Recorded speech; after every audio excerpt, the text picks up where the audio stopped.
Entonces, como les dije, este era el lugar de actividad, probablemente la actividad intelectual, y los miembros de la comunidad, se cree que en esa habitación, a decir verdad, era en el segundo piso, era donde probablemente se copiaron algunos de los manuscritos. Encontraron aquí en esta sección 3 tinteros, cosa bastante llamativa, porque por ejemplo en la ciudad de Jerusalén se encontraron 2 o 3 tinteros, pero Jerusalén era el gran centro intelectual, donde uno espera que ahí se produzcan y se escriban los textos, pero no en el pleno desierto. Significa que algún tipo de actividad literaria hubo acá. Y acá se cree que era la sala de lectura. Fíjense acá, esto puede haber sido, así lo interpretaron los arqueólogos, como tipo ¿cómo se dice?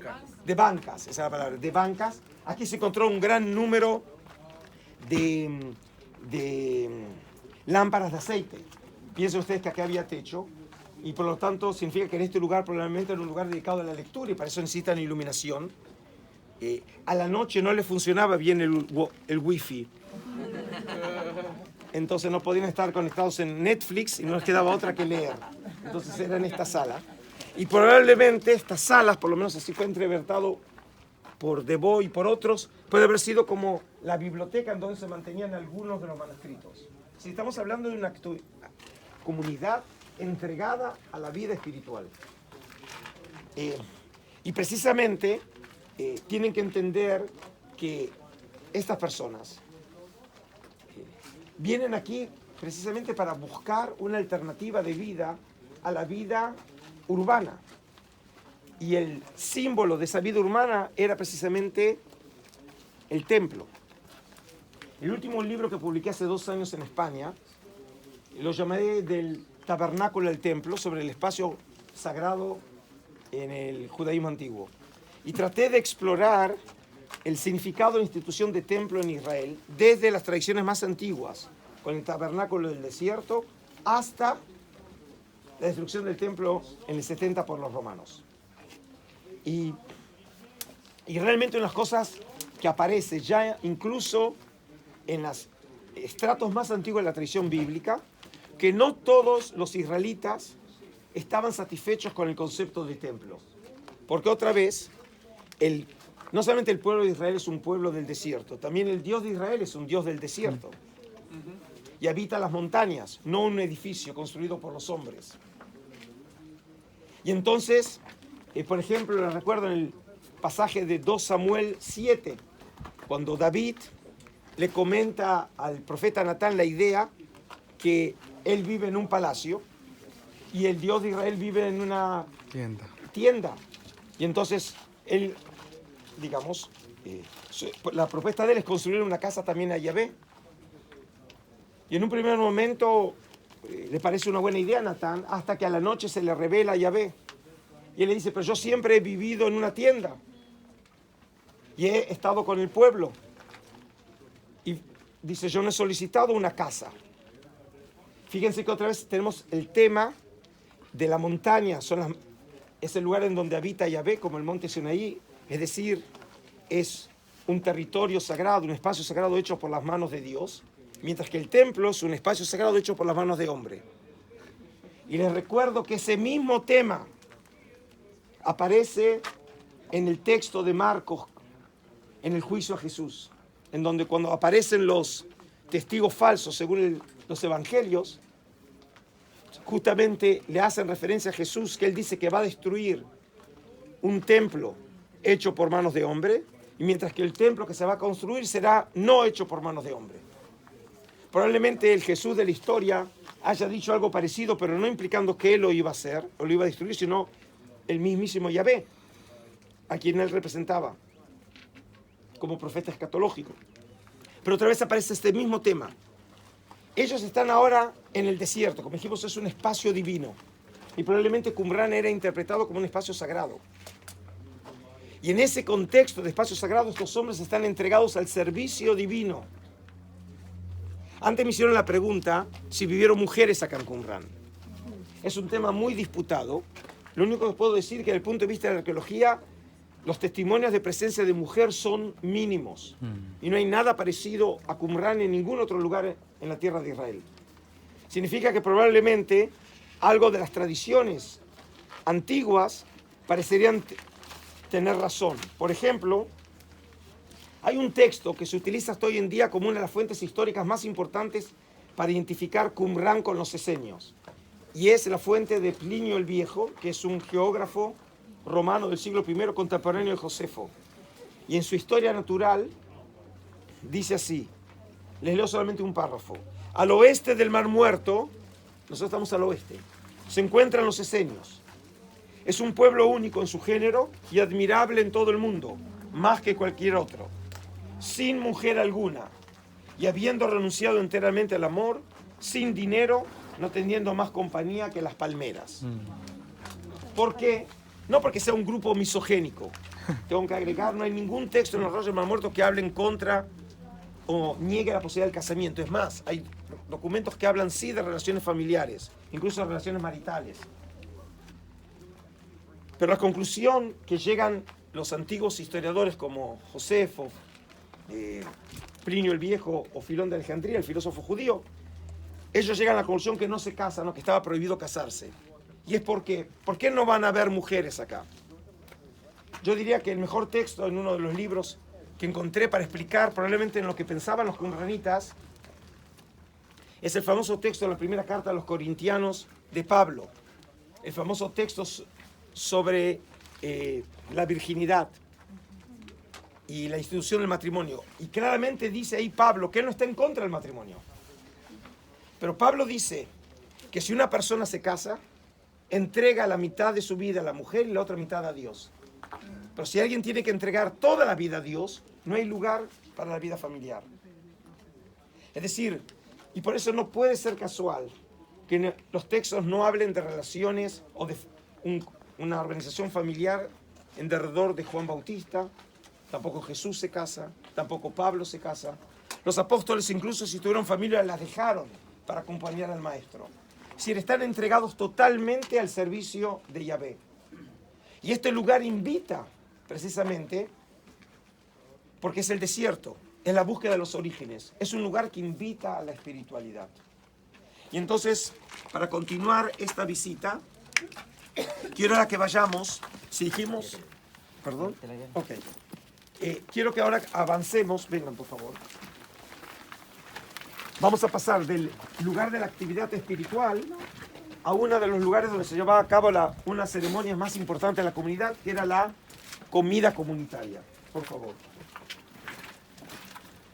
Oye, disculpa, yo tengo una pregunta. Sí. O sea, que solo duraron una generación, porque si no tenían mujeres, ellos cómo pasaban sus enseñanzas. De la misma manera que los monasterios tampoco desaparecen, ¿no? Se van agregando nuevas personas al grupo.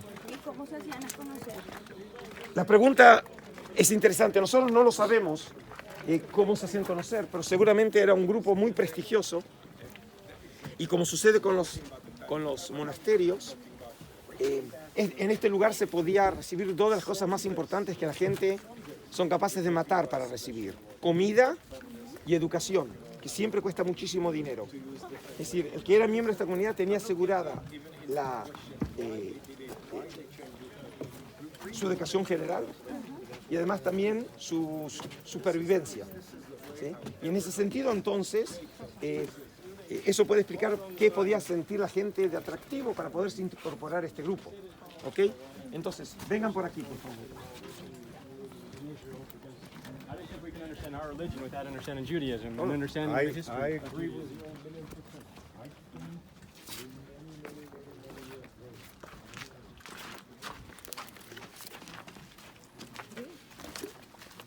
Ven, pasamos de un día de lluvia, frío, y ya estamos con el sol. Sí. Bueno, ustedes ahora están en la sala más grande de todo Qumran. Tiene 22 metros de largo, 4,5 de ancho. Y al lado de esta sala hay una sala pequeña en donde solo en esta sala se encontraron 1200 piezas de cerámica, platos, vasos, cuencos, es decir, lo que sería la vajilla de un grupo. Y obviamente, como concluyen los arqueólogos, al igual que en nuestras casas, la vajilla para comer está en el lugar donde comemos, interpretan que esta sala debe haber sido la sala de reunión de la comunidad precisamente para sus comidas comunitarias. Es decir, la comunidad se reunía en grupo. Y aquí les quiero leer un texto que, aun cuando Josefo no hace referencia alguna, no hace referencia alguna a Qumrán, habla en general de los esenios, pero la referencia en donde describe a los esenios probablemente se haya llevado a cabo en un lugar como este. Dice así Josefo: su piedad religiosa asume caracteres particulares. Ahora nos va a describir el día, la vida de este grupo. ¿Cómo vivía este grupo? Nunca pronuncian una sola palabra profana antes de salir el sol. Y dirigen al sol oraciones tradicionales como si le suplicaran que aparezca. ¿Por dónde aparece aquí el sol? Por ahí. Por acá. Ahora, si Josefo dice, no habla de Qumrán, pero si Josefo dice que acostumbraban los esenios a dirigirse en sus oraciones hacia el sol, significa que rezan hacia el este. Si yo rezo hacia el este, doy mi espalda al oeste, ¿no? ¿Y quién está en el oeste? Jerusalén. Es precisamente la práctica contraria a la que conocemos desde el libro de Daniel, que los judíos rezan en dirección a Jerusalén.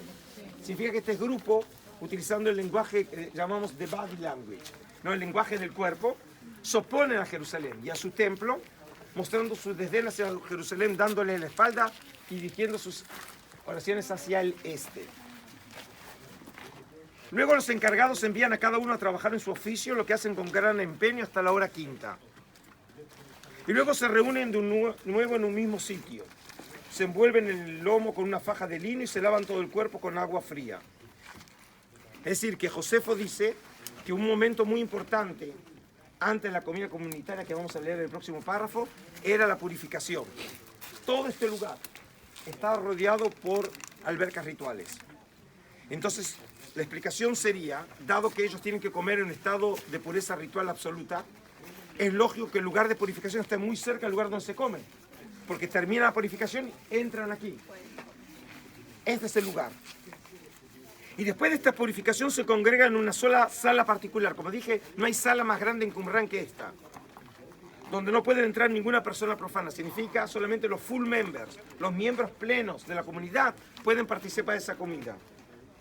Ni ellos mismos pueden penetrar en ese comedor sin estar puros, como si fuera un recinto sagrado. Se sientan sin hacer ruido. Yo ya sé que ahora Josefo está mintiendo. Nunca he visto judíos que no hagan ruido. No me queda claro que aquí está mintiendo. Y el panadero sirve a cada uno pan y el cocinero un plato con una sola comida. De ahí, por ejemplo, se han hecho cálculos. ¿Cuánta gente podía entrar acá? Obviamente no se sentaban como se sentaban en el restaurante de hoy. En el mundo antiguo no se sentaban de alrededor de mesas, sino probablemente se colocaban esteras en el suelo, en el piso, y se sentaban en hileras, dejando obviamente un espacio para poder repartir la comida. De ahí podemos calcular que más o menos podían sentarse aquí entre 120 y 150 personas. Y esos son los miembros plenos de la comunidad. El sacerdote pronuncia oración antes de comer, como hasta hoy en día los judíos lo hacemos con el amotzi, es decir, la bendición sobre el pan. Y nadie puede probar bocado antes de que haya concluido la oración. Y después de la comida el sacerdote repita el rezo. Todos dan gracias a Dios, dispensador del alimento que hace vivir al principio y al final de la comida. Es decir, la comida parece haber tenido un valor mucho más allá de las necesidades físicas, obviamente las necesidades de comer de una persona, sino que tiene que ver con una ceremonia religiosa que muchos creen que de alguna manera venía a reemplazar el culto de Jerusalén. Es decir, en Qumrán, según la mayoría, enorme mayoría de los investigadores, nunca llevaron a casa sacrificios en Qumrán. para los qumranitas el lugar de sacrificio es el templo. Pero como ellos están en disputa con el templo, ellos consideran que ese encuentro comunitario y las comidas venían a reemplazar las comidas sagradas del templo. Y eso puede explicar otra cosa que solamente hay en Qumrán. En varios lugares de los espacios abiertos de Qumrán, Devó encontró, cuando excavó, encontró restos de huesos, de osamentas de animales, todos puros, que fueron enterrados en vasijas o cubiertos con vasijas y cubiertos de tierra. Y probablemente sean restos de esas comidas sacrales, que no se tiraban a la basura, sino que se las enterraban en Qumrán. No conocemos el fenómeno en ningún otro lugar. Por eso, si alguno tiene idea de una tesis doctoral, puede empezar aquí. Siempre en Qumrán hay cosas que no existen en ningún otro lado. Entonces, nosotros ahora vamos a ir saliendo y vamos a ir ahora, para ir finalizando, a unos lugares más idiosincráticos. You can see the connection that was made in the photo. Fíjense, acá están las albercas rituales. ¿Ven? Acá tenemos las albercas rituales. Fíjense acá el tamaño. ¿Cómo se llama la alberca? Tiene un nombre. Mikve. Al Mikve. ¿Sí? Pero algunos probablemente servían de albercas rituales y otras realmente para acumular agua. ¿Sí?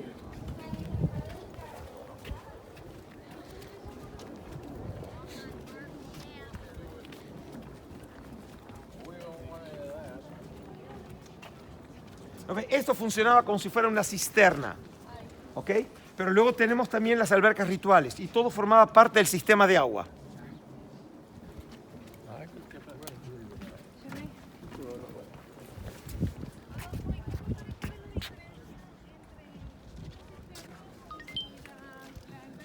Uno vemos el tamaño de la...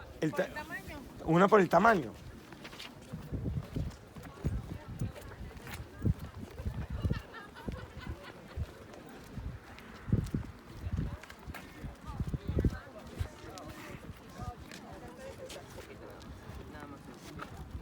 ¿Ese es mi agua?